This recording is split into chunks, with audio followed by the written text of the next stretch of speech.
Good afternoon. Thank you for taking time out of your lunch today to join us. We look forward to the 25 minutes ahead.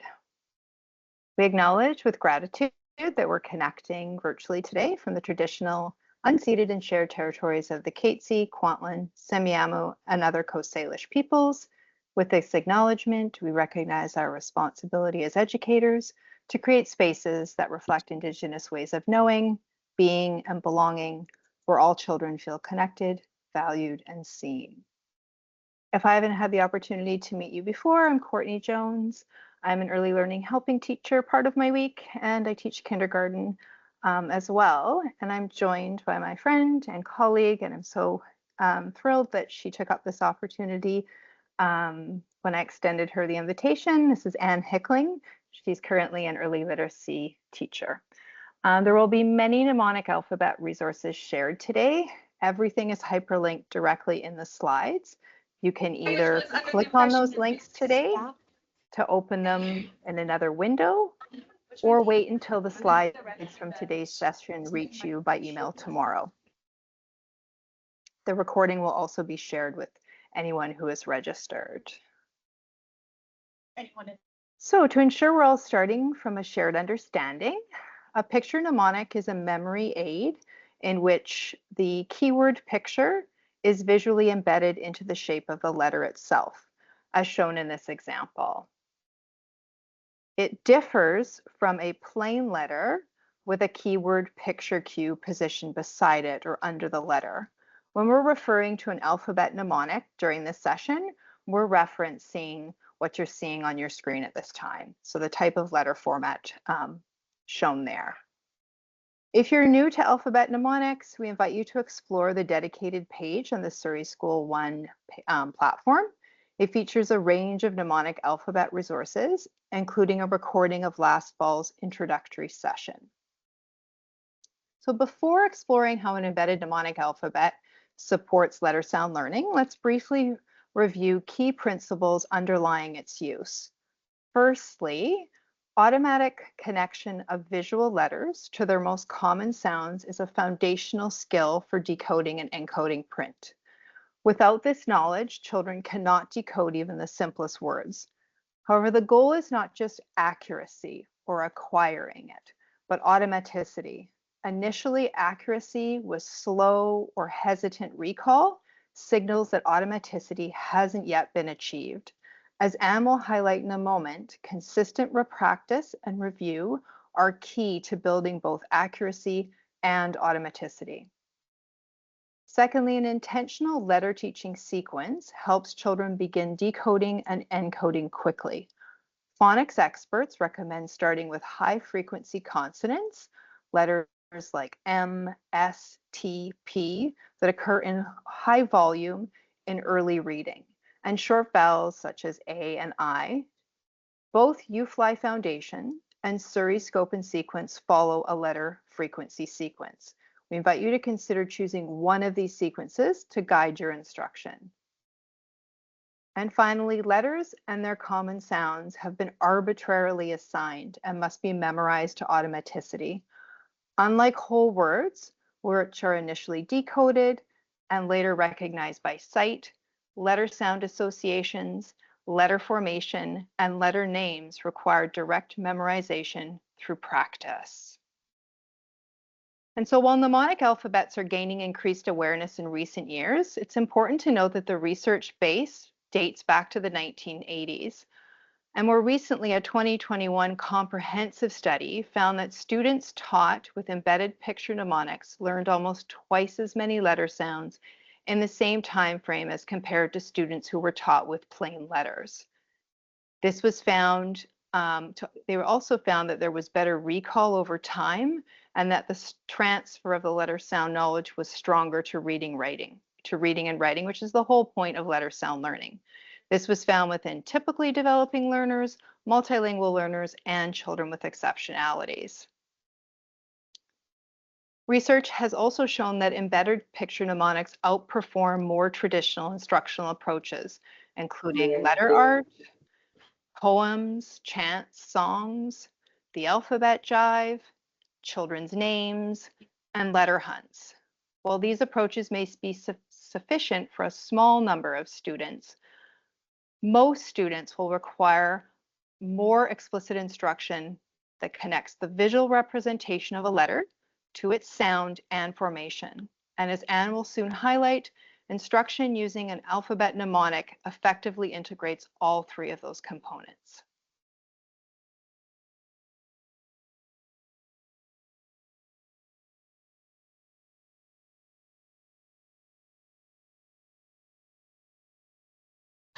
Let me turn on my mic. There we go. So what does it look like to apply this in the classroom? First, we need to take a moment and connect with our colleagues. Meet with primary and LST staff and choose a mnemonic alphabet you will all use. Students benefit immensely when classroom teachers, LST, and any other educators working with primary students all use the same key resources. With the best of intentions, we often put up multiple alphabets with different keyword pictures, cues in our classroom. B is for ball, B is for balloon, and B is for bee, all with the hope that students will connect to one of them. Then our students go to LST or perhaps a new teacher the following year, and they encounter more keyword picture cues, such as B is for banana or B is for bunny. Now imagine all these keyword picture cues times 26 for all 26 letters of the alphabet. Although these multiple alphabet picture cues are offered with the best of intentions, and I have done this too, they instead can lead to confusion and cognitive overload for our students. Now imagine instead that a teacher decides to use one research-based alphabet, a pictorially embedded mnemonic alphabet with one keyword picture cue. B is for banana. And when the student goes to LST, the same alphabet and keyword picture cue is used. B is for banana. And the following year, when the child is in the next grade and perhaps has a new LST teacher, the same alphabet and picture cue are used. B is for banana. Can you see the difference? We stand to make a significant impact on students when we as educators come together and agree to use the same research-based resources.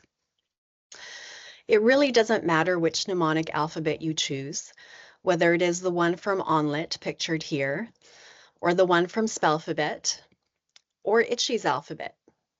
The reality is that there is no perfect mnemonic alphabet.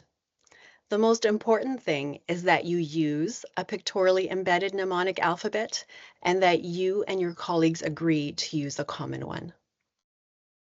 Last year, my colleagues and I came together as a primary and LST staff and considered all three of these options. Some teachers were already using Itchy's alphabet in their classrooms, and of course, we're leaning that way. And I was thinking of using Spelphabet. However, when we considered all the free resources that Onlit offered, such as the double-sided picture cards that allow for fading of the picture cues, which is essential, and the 1-minute instructional videos for each letter that could be used in class and shared with parents, we all agreed that we would all switch to using the Onlit alphabet for the benefit of our students. We took down previously posted wall alphabets and replaced them with the Onlit wall alphabet.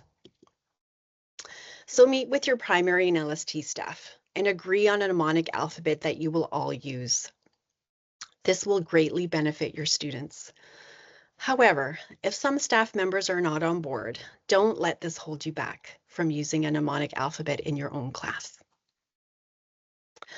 So what do you need to get started in your classroom? You need 2 copies of the mnemonic alphabet of your choice. One large set that you will post somewhere in your room that your students can easily reference, such as above your whiteboard. This will be your main instructional alphabet and should therefore have the most prominent place in your classroom. And you need a second set that you can use for daily review of all taught letters. The second set can be small or large, whatever you find easier to use. It should, however, have plain letters on one side and the pictorially embedded letter on the other side. This will make it easy to practice both sides and slowly fade the support of the picture side. To my knowledge, OnLit is the only mnemonic alphabet that offers letter cards in this format. Plan to practice all taught letters 3 times a day. Now, this might seem like overkill to us as adults because we know all our letter names, sounds, and letter formation fluently. But can you imagine learning a new language where all the symbols look like random squiggles to you? You would need lots of opportunities to practice, to rehearse, and to retrieve the new symbols you are learning in order to know which sound each one makes and how to form each symbol for writing. Students must learn all these pieces to automaticity in order to free up cognitive space to comprehend what they are reading and to write down what they are thinking. In some cases, caregivers are not able to support a child's learning at home, and so the practice students do at school is all they get. It is essential to embed multiple opportunities for practice throughout the day. Students also need to learn the keyword picture cue, the letter name, the letter sound, and letter formation for each letter. So these are the things we need to be practicing in order to help students gain automaticity. Courtney and I have collaborated on a letter practice guide to help you with this process. It is one page that you can download, print, and after you've read through it, fold it in half and put it on your whiteboard or wherever you tend to sit when you want to review something with the whole class. It is a reminder of the different ways you want to practice letters. Let's take a look at these explicit practice routines ordered from easiest to most complex. First, we have students saying the picture cue. The teacher says, "Tell me the picture." The students reply with, in this case, apple. Students must know the picture cue in order to be able to isolate the first sound to help them remember the sound the letter makes. If students can't name the picture accurately, it won't help them learn or remember the sound. Next is the picture and the first sound. Students respond, apple, ah. This supports them in isolating the first sound of the word. Then we still show them the picture cue, but ask them to only say ah. Next, we flip over the card to the letter side and again ask students to tell us the sound ah, because this is what we are ultimately working towards, an automatic retrieval of the letter sound when the child sees the plain letter. This is why it is so important to fade the use of the picture side of the cards as you review. Students also need to know the letter name, so we practice this with the plain letter side as well.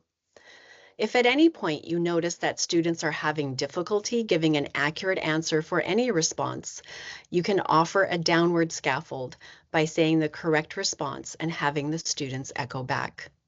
Then show the card again and have just the students respond. You can practice letter formation as well with whiteboards. Tell students to draw the letter that makes the sound ah. Students print the corresponding letter from memory. And then you show them the plain letter card so they can compare and revise as needed. Here you will find the link to the letter practice guide and some letter practice videos that I was able to record last year.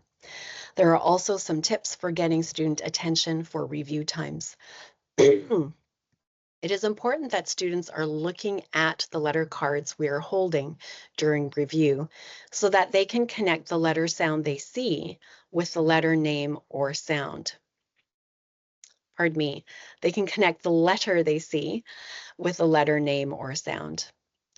They cannot do this if they're looking at a friend or at the carpet or anywhere else. We should be expecting everyone to respond when we practice as a whole class. I tell students that if they don't know the answer right away, that's okay. They can echo what their friends say. And of course, if the response was incorrect with the whole class, we would go back and review. Here's another way of practicing. This is from Kate Wynn. She posted this online and the link is available here as well. She puts the letter that they are practicing that she's introduced that day on the wall just by the door. And as students go in and out the door, they tap the letter and then they say the letter name or sound whatever she has directed them to do. So that's another fun way to get in those practice times during the day. More is not better. When we use multiple alphabets with multiple keywords in our classrooms, it leads to cognitive overload and leaves less room for learning and remembering. We don't want to start using a mnemonic alphabet by simply adding another new alphabet to the classroom. I invite you to simplify, to reflect, and be intentional. What purposes are the alphabets in your room serving? Are they decoration? Will it benefit students to have more alphabets to look at and more keywords to learn? If you choose to use a mnemonic alphabet, please consider taking down the other alphabets in your room. This will help you streamline and focus your teaching, and in the end, it will be more effective. If you would like a small version of the Onlit alphabet, they have also created a one-pager for students to use as a writing support. You can put it in a page protector for students to use when needed, or put it right into student writing duotangs. I've also made a smaller version that is half a page. One of the Onlit workshops I attended showed this half-page letter reference sheet attached to the top of student writing duotangs with packing tape. When students needed to turn their page, they could simply flip up the taped letter reference sheet, turn the page, and flip the letter reference sheet on top. This way, students always have access to the letters and don't need to flip back and forth to the front of their duotang or look up at the wall. You could use this sheet with journals as well if you don't use duotangs for writing. In addition to the lowercase mnemonic letters, we also need a representation of uppercase and lowercase letters in our classrooms, but without additional keyword pictures. Remember, we want to keep it simple. One mnemonic keyword picture for students to remember. You could use an alphabet such as this one from Teachers Pay Teachers that uses sky, grass, ground, which not only shows upper and lowercase letters, but also letter placement and formation. This makes the most sense if you also use the sky, grass, ground printing sheets. These can be printed and put in a page protector, and students can use them like a whiteboard. This is a picture from Kate Wynn, a kindergarten teacher in Ontario, and she puts these sky, grass, ground sheets in a page protector and then on clipboards for students to use as a whiteboard. Alternately, I've created these plain alphabet cards with letter formation arrows in either a solid line or a dotted line that you can print, cut in half, and post in your classroom. Ideally, you would post these where students can reach them and come and trace the letter with their finger, following the arrows if they need a reminder for formation. Some teachers I've worked with have put them below their whiteboard or on magnets at the bottom of a double whiteboard. Integrating mnemonic letters with UFLI. We know many teachers in the district are using UFLI in their classrooms, and so we wanted to look at this briefly. These resources are both evidence-based and complementary, so you can use them together. I would suggest you show the appropriate Onlit video just before the UFLI Day 1 lesson. Then use the Onlit double-sided letter cards to review all taught letters 3 additional times during the day. These practice times are short, just 2 to 3 minutes, so you can do them whenever you have a few extra minutes. However, to start with, I'd recommend looking at your day plan and deciding how you will space the 3 additional review times and write them in. This review is really key. Last year, we did not see significant gains in letter learning, even with mnemonic letters and UFLI, until we implemented the 3 additional review times. And some students will need even more review than that. If you're interested in learning more about a research-based method for short bursts of intensive review for specific students, You're invited to check out my next blog post at practicemakespermanent.ca, where I will write about this topic next week. Leverage home support. The online instructional videos are not only great to use in class, but can also be shared with caregivers for review at home. I've created QR codes for each of the online instructional videos that can be sent home on the day you teach the letter. They are formatted to be printed on standard labels that are 30 to a page. However, if you do not have access to labels, you can also just print them on a plain sheet of paper, cut them up, and have students glue them into their planner. Of course, you'll want to make sure the planners are left open for the glue to dry so pages don't stick together. To ensure parents understand how to use the QR code and why their students have it, you may want to print an extra copy of the labels just the first day and put them on the child's shirt or jacket just before they go out the door. Then have each parent scan the QR code and click on the video link before they leave. This way, parents will understand the purpose of future QR codes in planners. And a shout out to Katie D'Angelo for thinking of this wonderful extension last year. We all have students who have gone away on an extended vacation during the year. Sometimes students are gone for a month or two, and we are concerned that they will forget what they have learned without practice and review. Last year, I had a few students in this situation as well. I printed the small two-sided onlit cards for them and put them on a ring with a QR code that linked to all the onlit instructional videos. This way, students could still practice and review letters with the cards and hear the correct letter names and sounds from the videos. Thank you so much, Anne. There's lots in there. I know that colleagues will be looking to unpack, and as mentioned, the slides will be sent to you, and you could link to any of the hyperlinked resources that Anne's offering out. Before we sign off for today, I wanted to highlight that for a limited time, there will be an availability to purchase 2 formats of the onlit picture mnemonic alphabets. And so the options will be of 5x7. It's a half sheet paper that's double-sided. It will come laminated using matte laminate so that it doesn't have the glare. And the other option that's going to be offered through LRS is a playing cards size of the exact same set. So they have the plain letter on one side and the mnemonic letter on the other.